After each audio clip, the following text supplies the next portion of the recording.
Halo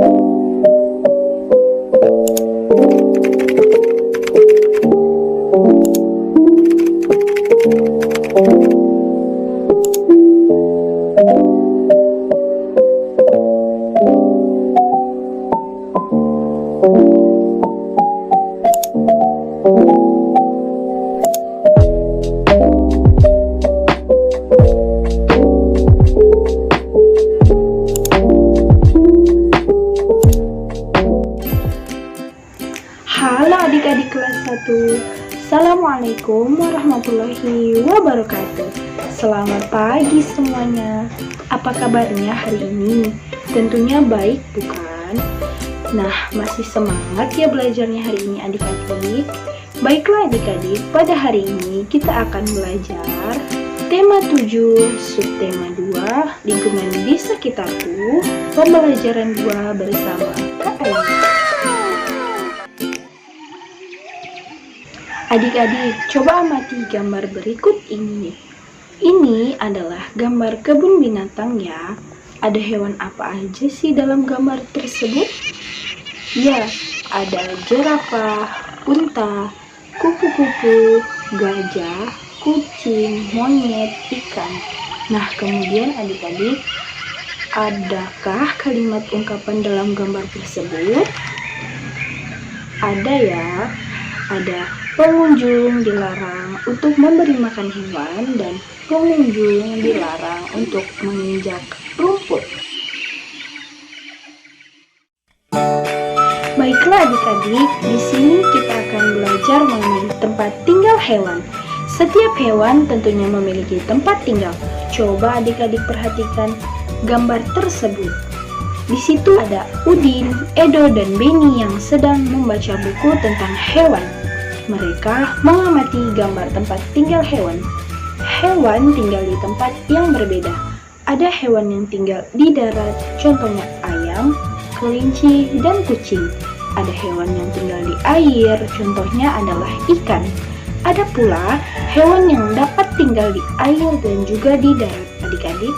Contohnya adalah katak. Nah, katak ini tinggal di darat dan juga di air ya adik-adik.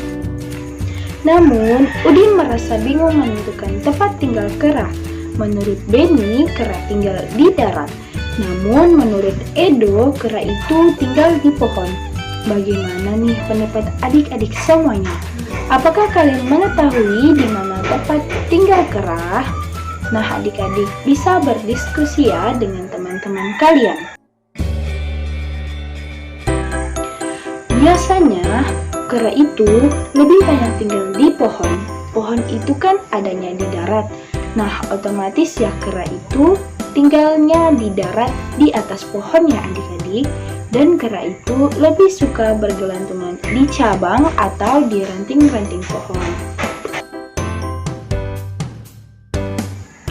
Nah, perhatikan kembali ya gambar sebelumnya nih. Gambar kebun binatang tadi ya adik-adik. Kita perhatikan dengan seksama gambar tersebut. Adik-adik, di sini ada pertanyaan nih. Adakah ungkapan pemberitahuan pada gambar tersebut? Apakah ada adik-adik? Ya, ada ya adik-adik ya. Ada ungkapan pemberitahuan dalam gambar tersebut. Lalu pertanyaan berikutnya, ada berapa ungkapan pemberitahuan pada gambar tersebut? Ada 2 ya adik-adik. Lalu sebutkan ungkapan pemberitahuan pada gambar tersebut. Nah, ungkapan pemberitahuan pada gambar tersebut yang pertama ialah pengunjung tidak diperkenankan memberi makan hewan. Lalu tidak boleh menginjak rumput. Dan sekarang coba adik-adik tuliskan pengungkapan pemberitahuan agar pengunjung menjaga kebersihan kolam. Contohnya di sini ungkapan pemberitahuannya adalah pengunjung diharapkan tidak membuang sampah di kolam. Itu contoh ungkapan pemberitahuannya ya adik-adik. Kemudian ada hewan bergerak dengan cara berbeda. Ada hewan yang bergerak dengan cara terbang. Terbang itu menggunakan sayap. Ada hewan yang bergerak dengan cara melompat. Dapatkah kamu menirukan gerak hewan di samping ini, nah adik-adik, coba tirukan gerak hewan bersama dengan teman-teman kalian ya. Pertama, lakukan gerakan melompat seperti katak.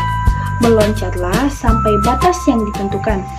Selanjutnya, berputarlah untuk berbalik arah.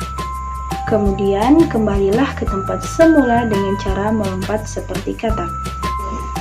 Kita akan mempelajari lompat badan seperti katak dengan posisi seperti apa sih? Nah, posisi badan pada lompat katak seperti ini adik-adik. Yang pertama, kalian harus jongkok. Nah, jongkok itu seperti ini. Kemudian, kedua tangan dan ujung kaki menampak di tanah.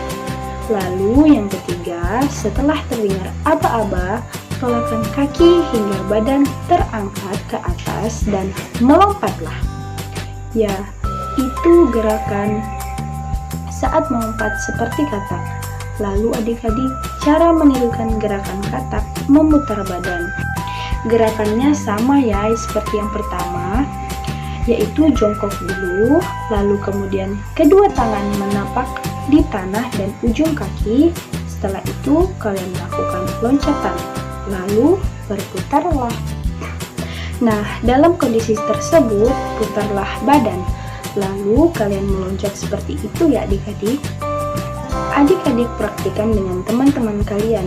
Lakukan dengan hati-hati ya, agar tidak bertabrakan dengan teman kalian. Apakah kamu dapat melakukan gerak meloncat seperti katak adik-adik?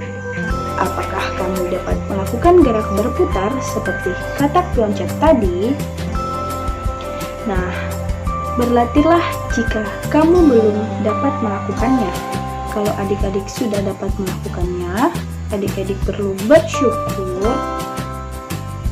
Rasa syukur dapat dilakukan dengan merawat tubuh. Tubuh yang dirawat akan selalu sehat. Baiklah adik-adik, dari pembelajaran kita kali ini dapat kakak simpulkan bahwa terdapat berbagai macam hewan di sekitar kita, yang dimana hewan tersebut ada yang tinggal di darat dan juga di air. Di darat contohnya adalah ayam, kelinci, dan masih banyak lagi. Serta hewan yang tinggal di air contohnya adalah ikan.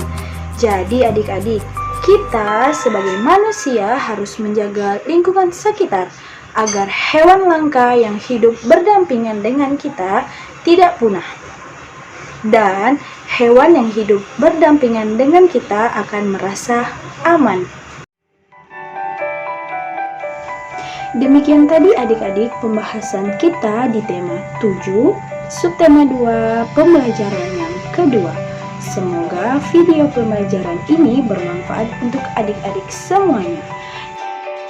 Dan sampai bertemu di video pembelajaran selanjutnya dengan Kak Ayu. Assalamualaikum warahmatullahi wabarakatuh. Sampai jumpa.